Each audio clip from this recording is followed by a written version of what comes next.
ہمارے لیے بڑی سعادت ہے. اپنے پوتے کو یہ بات بتائی اور اپنے بچوں کو یہ بات بتائی بٹھا کے، اور ساتھ ہی بتایا فلا تموتن الا وانتم مسلمون. تمہارا باپ اور دادا جو دنیا سے جا رہا ہے وہ مسلمان ہو کر جا رہا ہے، اللہ کا فرما بردار ہو کر جا رہا ہے.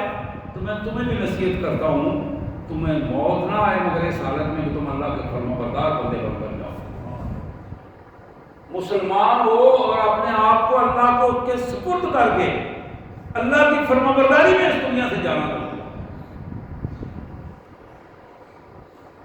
اب قرآن ایک دوسری مثال پر پیش کرتا ہے. پہلی مثال جناب ابراہیم علیہ السلام، ان کے بچوں کی اور ان کے پوتے کو جو انہوں نے وصیت کی وہ مثال ہے. اب پوتے کی مثال ہے کہ پوتا اپنے دادے کی اس وصیت کو آگے کیسے پہنچاتا.